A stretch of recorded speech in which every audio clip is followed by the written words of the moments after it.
Spring training starts next week, and the Giants have released a list of non-roster invitees, and there's one player you're not going to want to or even be able to miss.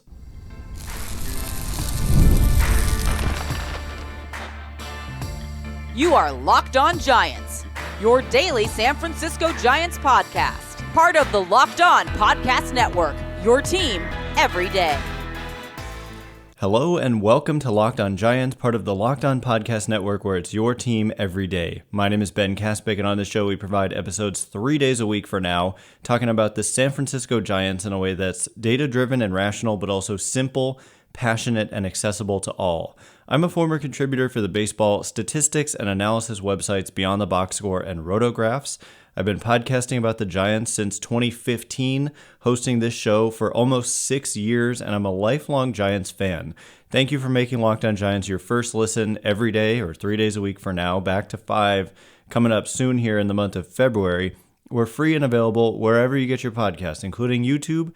Check us out there if you have not already, and please hit that subscribe button wherever it is that you're following the show. Today's episode is brought to you by Game Time. Download the Game Time app, create an account, and use code LOCKEDONMLB for $20 off your first purchase. And coming up on today's show, the Giants have released their list of non-roster invitees. And while this might not necessarily sound like the most exciting thing, it's always very relevant because these are players by non-roster. What it means is that they're not on the 40-man roster, and yet they're going to be in Major League camp. And there are always some interesting names.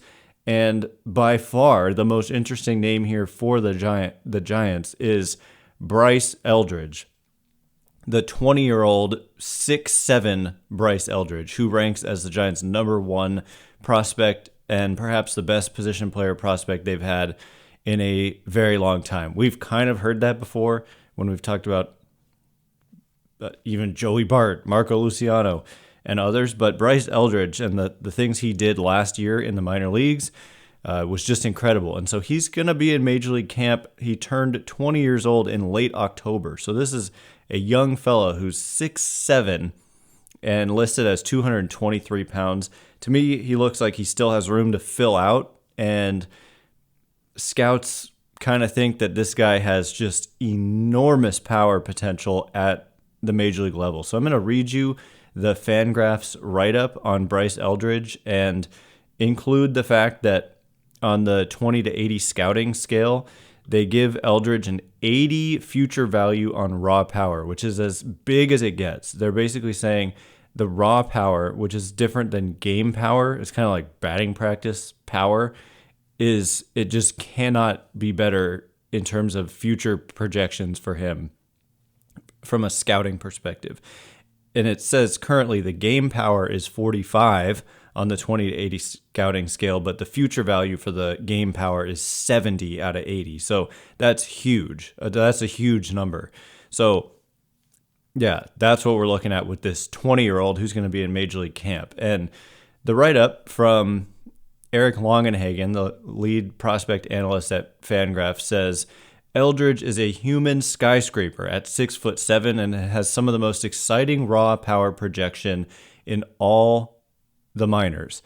In his first full pro season, split pretty evenly between low A and high A, he hit 289, 372 on base, 513 slugging with 23 homers. Then the Giants gave him 2 model jobbing promotions to Double-A Richmond and Triple-A Sacramento. Eldridge played fewer than 10 games at each stop before he was sent to the Arizona Fall League, where he looked absolutely exhausted, especially on defense. Eldridge is going to have enormous power in the Matt Olson/Adam Dunn zip code one day. He already has plus raw, meaning plus raw power, 111 mile per hour max exit velocity, 106 mile per hour EV90, which is his 90th percentile exit velocity, 56% hard hit rate in 2024, and still has a ton of room on his frame for mass and strength. And that's what I see too. Like, he's a skyscraper, but he's not filled out fully yet. And then, yeah, you do think of Adam Dunn was a big dude, but like Matt Olson, something like that in terms of filling out. And so continuing, Longenhagen writes, any time a hitter this size comes along, there are justifiable doubts about whether or not he'll be able to catch up to big league velocity. And while Eldridge is definitely going to have elevated strikeout rates or elevated strikeouts throughout his career, he also has a remarkably short swing for a hitter his size, and he has shown an ability to move the barrel around the zone. He still had more swings and misses than balls in play in 2024, which is often a scary indicator, but while his contact metrics are a full standard deviation below the big league average, 16% swinging strike rate, 77% in-zone contact, 67% overall contact, there's just too much playable power here to fret over that. Where Eldridge needs to improve before he dons a big league uniform is on defense. It's no doubt exhausting for a guy this size to bend and get deep into his lower body all summer. But by the end of the year, Eldridge was playing first base with such a high center of gravity that it often cost his team outs. There are times when he fails to stretch enough on a bang-bang play or comes off the bag entirely because he can't stretch enough, and this happens way more often than is acceptable at the big league level. Eldridge doesn't have to be doing the splits at first to be a fine defender, but he definitely needs to learn how to hold the bag better. The Giants have tried him in right field. Eldridge was also a marginal pitching prospect in high school, and his arm would play there, but not at all in 2024. He seems like a first base only prospect now. This guy is going to be a middle of the order force, so it doesn't really matter where he plays, and it barely matters how good a defender he becomes. But it's the aspect of his game that needs the most help right now. It's plausible Eldridge will be up late in 2025, late enough for him to retain rookie eligibility entering 2026. Like your balsa wood bridge from shop class, if Eldridge's hit tool can pass the test of upper-level pitching, he'll be a top 10 prospect by that time. So again, I say again, I didn't do it before today, but apologies for the long reading, but I just thought it was worth reading that whole thing because you get the full kind of objective scouting report, not just me saying, oh my gosh, this guy's so exciting, and look at what he did in the minor leagues, and he's only 20 years old. All of that's true, but at the same time, I want to give you the full report, and also I didn't watch him play. I'm just looking at numbers, and overall in the minors, that slash line, the 289 average, 372 on base, 513 slugging, it translated to a 137 weighted runs created plus across the different levels he played in. He struggled in AAA in 8 games. He did pretty well in AA in 9 games. We're talking obviously small samples here. But, I mean, to do this at age 19, I mean, he was 19 years old for the entirety of the 2024 minor league season. And now to be coming into big league camp, the ZiPS projection system has him as roughly an average major league hitter right now at age 20 with like no upper level, well, not no, but very little upper level minor league experience. And so he's going to be in major league camp. If he hits well, there's going to be a lot of noise coming from the fans clamoring for Eldridge to make the major league roster. And look, normally I'm someone to say, yeah, they shouldn't just rush him to the major leagues. And that is ultimately where I'm going to land here, is don't rush this guy. But, we've seen it with other teams and with certain prospects. I think Bobby Witt Jr., these guys, I think, though, had more upper minors experience. Jackson Merrill, Fernando Tatis, there were questions about will they make opening day rosters, and some teams were really aggressive, and they did just put their top prospects right into the major leagues. But for Eldridge, not having played more than 17 games above high A and only playing 48 games in high A, he just doesn't have enough minor league experience to me, it looks like, and he may start the season in Double A, but nonetheless, we're going to see him in major league camp, and that is very exciting because they got the high definition cameras out there, and he's going to be facing some major league caliber players. So it's just going to be exciting to watch, and one of the most intriguing things to watch in all of spring for the Giants for sure. So coming up in just a minute, more about the non-roster invitees, some mailbag questions, and then a little bit more on some players the Giants recently acquired in like minor moves, but we haven't had a chance to get into them. So all of that coming up in just a minute. And before we get into it, today's episode of Locked On Giants is brought to you in part by our good friends over at none other than Prize Picks. The big game is almost here, and there's no better way to make it even more exciting than with Prize Picks, the best place for daily fantasy sports. With over 10 million members and billions in winnings awarded, Prize Picks makes it fun and simple to get in on the action. Here's how it works. You pick more or less on at least 2 players' projections, and if you're right, you could win up to 1,000 times your cash. Prize Picks even has a free pick for the big game where Patrick Mahomes only needs to throw 1 yard to win. Pair that with one more correct pick and you're cashing out. This week, I'm looking at the board and selecting more for Travis Kelce on receiving yards and more for a Patrick Mahomes passing yardage. What I love most, fast, safe withdrawals. When I win, my cash is in my account in as little as 15 minutes, and it's available to play in California. Check out the promos tab and tail any of the super sweet Millie winners big game lineups. If you tail a lineup that goes 3 for 3, you can win a split of $1 million in promo funds. Download the app today and use code LOCKEDONMLB for $50 instantly when you play your first $5 lineup. That's code LOCKEDONMLB for $50 instantly when you play your first $5 lineup. Prize Picks. Run your game. All right, here we go. We're going to get more into some of the non-roster invitees for the Giants and also a couple of mailbag questions that I think are relevant. And then finally, some not reviews, but like analysis of some players that the Giants recently acquired. Thanks again for making Locked On Giants your first listen today. For coming up next week, I should say, spring training kicks off with pitchers and catchers reporting on Wednesday for the Giants. And then I've got the timeline here somewhere. The first full squad workout is on February 17th, the following week. And then the first game is on February 22nd. And then opening day, March 27th. So still a ways to go before opening day, but always a big deal when pitchers and catchers report and baseball gets going again. So anyway, I want to get to a couple of mailbag questions that I thought were relevant here that were asked like a week or two ago. Daniel said, what would be some viable trade options? The Giants' biggest need is another impact bat.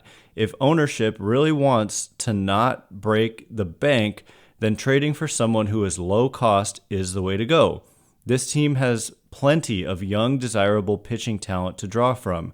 Who could/should they target in a trade? And I agree with you. That's the crazy kind of thing, is that we are not far away from spring training getting started. Not at all. I mean, it's next Wednesday, this upcoming Wednesday. And for the Giants, they've really made 2 moves this offseason. They signed Willy Adames early in the offseason. It seemed like possibly the start of a big offseason. And then they signed a 40-something-year-old Justin Verlander coming off the worst season of his career. And they kind of called it a day, it seems. But we have heard reports, legitimate reports from both Andrew Baggerly and Ken Rosenthal of The Athletic, that the Giants were aggressive in their efforts to trade for some players and some big name players. Garrett Crochet, Kyle Tucker, and I'm blanking on, there was another player and I'm blanking. Luis Robert. And Luis Robert is the only one of those 3 who hasn't actually been traded yet. And so I'm going to look again at this list MLB Trade Rumors put together and published on January 17th, called the top 20 MLB trade candidates for the remainder of the offseason. And a lot of them still apply. Like, I don't know if hardly any of these guys have actually been dealt yet. But some of the names, I don't think a starting pitcher is in the cards. I agree with you. I think a bat is what they would need if they're going to do anything. And if you look at the bats on the list, the first name that comes up here is Nolan Arenado. And I've done this before. I've said this before. Nolan Arenado is not a fit because they have Matt Chapman. Some would say move him to first. Look at the offensive numbers that Nolan Arenado put up last year. Pair that with the fact that he has 3 years remaining on his deal, a full no trade clause. There's just no fit there for Nolan Arenado, in my opinion. The next name on the list is Luis Arráez, and I've talked about Luis Arráez as a strong fit for the Giants, in my opinion, as a first baseman / DH, not as a second baseman, although he could play there if needed. And why would the Padres trade him? Well, there were reports throughout the offseason that the Padres were looking to cut payroll back to the level it was at last year when it ended up in like the $160-something million range. And this year, because of just increases in player salaries that were already under contract, that payroll has jumped up to $205 million with a luxury tax payroll of $245, which is above the $241 million first luxury tax threshold.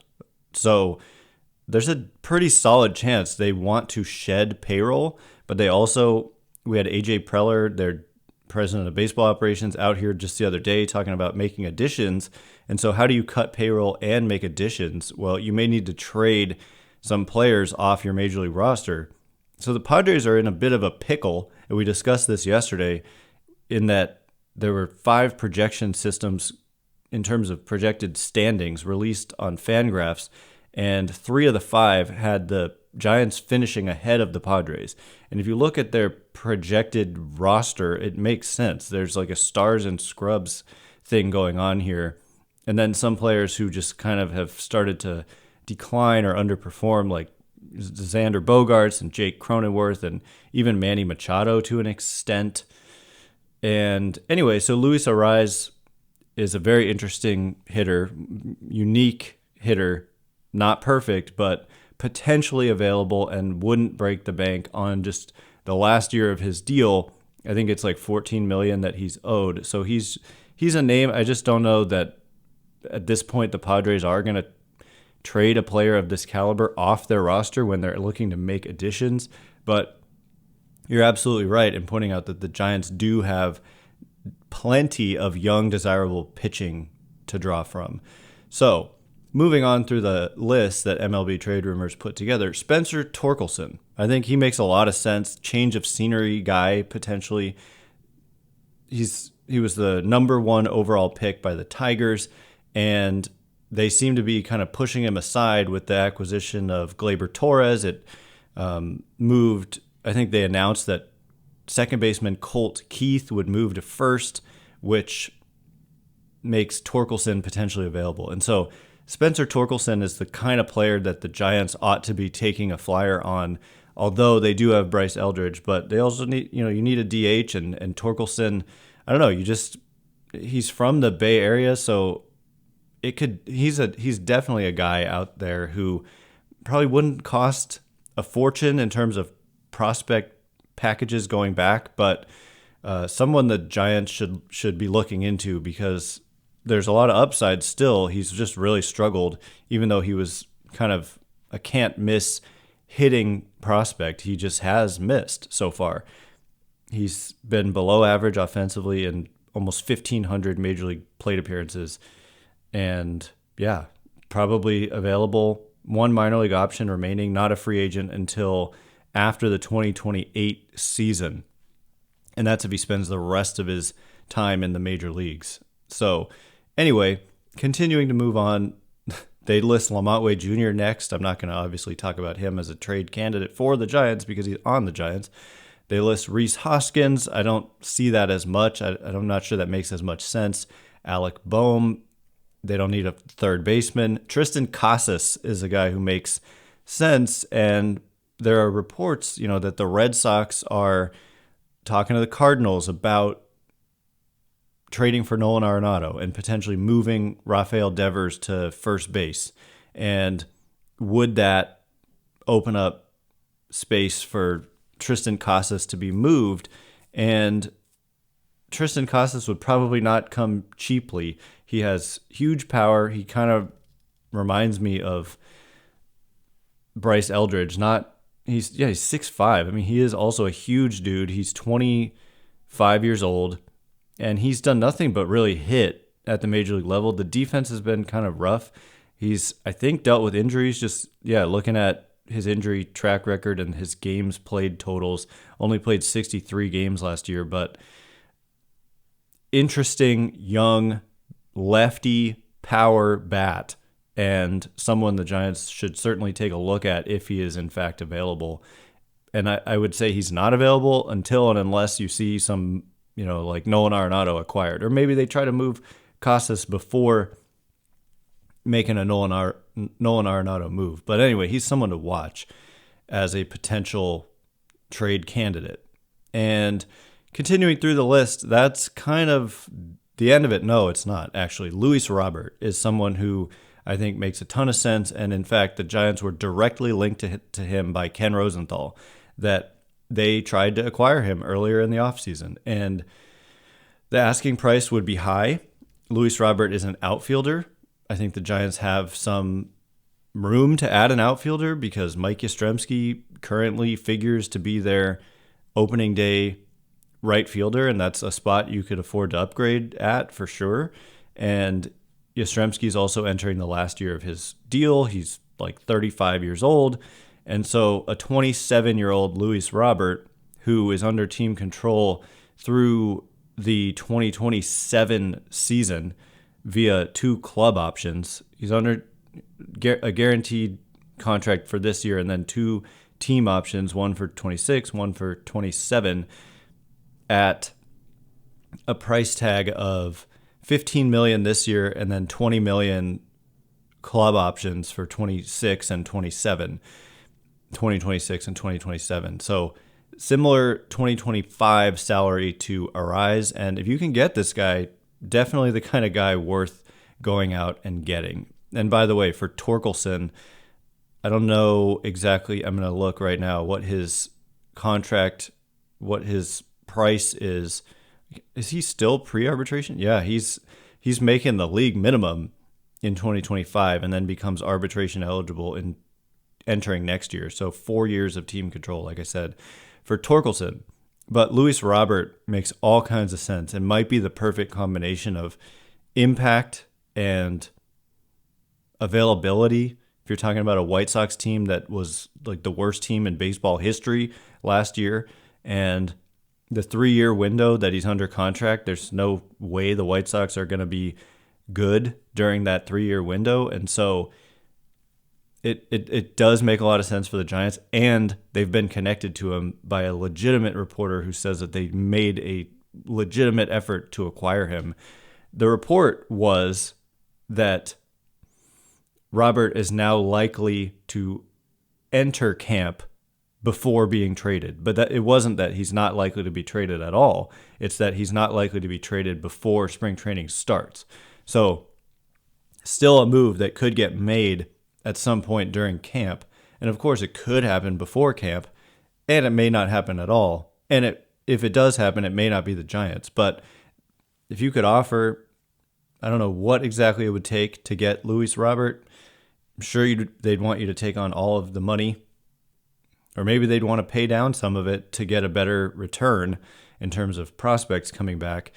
Robert is a very interesting outfielder and someone I should really pull up his numbers. He's dealt with injuries, but 27 years old, from Cuba, and in his major league career has hit 267, just a 316 on base, so kind of a free swinger, but a 474 slugging, so 88 homers, 69 stolen bases, caught 16 times, and he's had a 3.5 win season as a 23-year-old, and that was in 68 games. Goodness.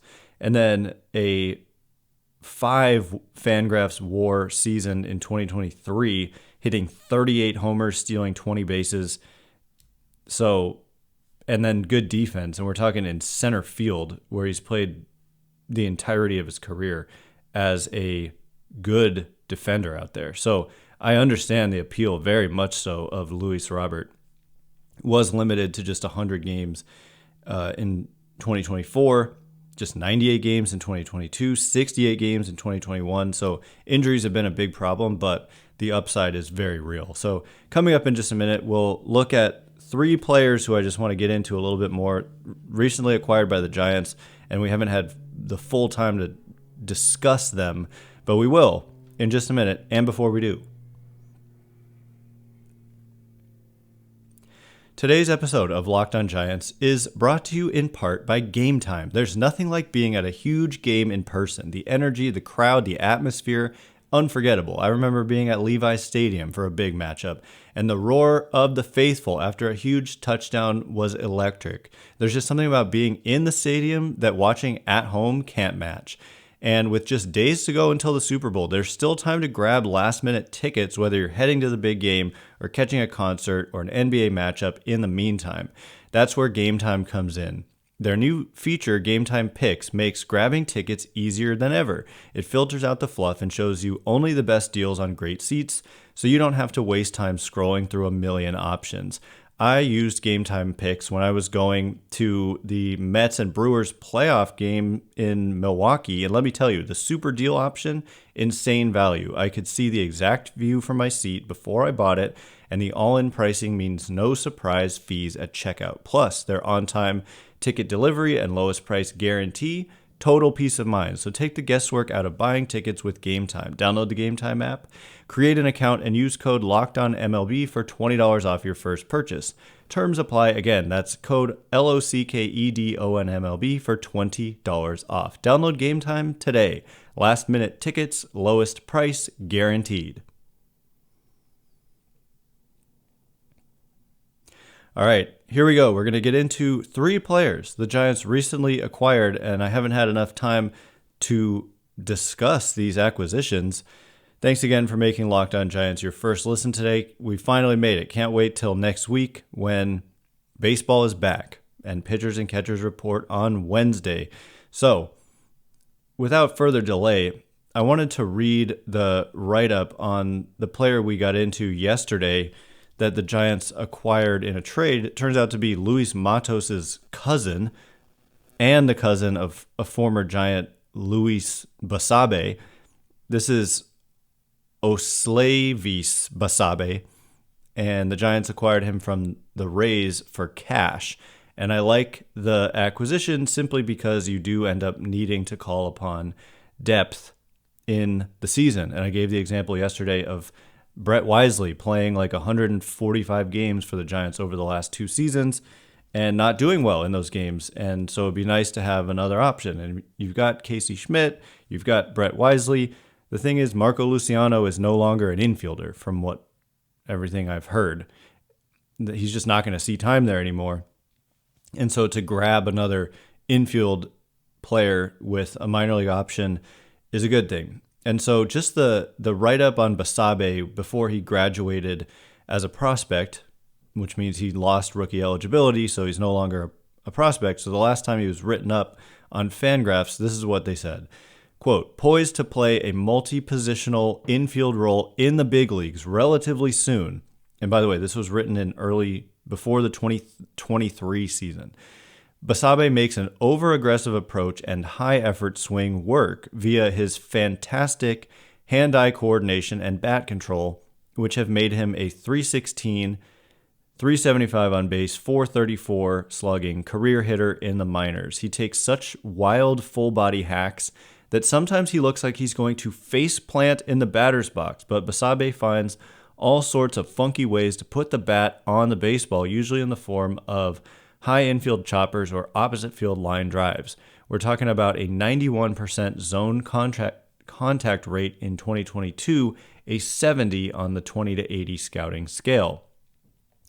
Almost completely lacking over the fence power, He has just 8 career homers in 4 seasons. Basabe is like a boxer who beats you with nothing but jabs. He's passable at shortstop, but a better fit at third and second base, where he makes acrobatic plays through sheer effort, and his lightning-quick transfer makes him especially good at fielding high choppers that he has to get rid of quickly, which third base sees most often. He'll probably carve out 250-ish plate appearance role with the Rays within the next few years. So that didn't really end up transpiring. And I mean, he did play 31 games with the Rays that season, and it didn't go all that well. And then he had like kind of a disastrous minor league season last year with the Rays, and then they DFA'd him. But he's not far removed from being, he graduated as the number 5 prospect in a good Tampa Bay Rays system. He's 24 years old, and that's the write-up on him. And we got into him more yesterday too.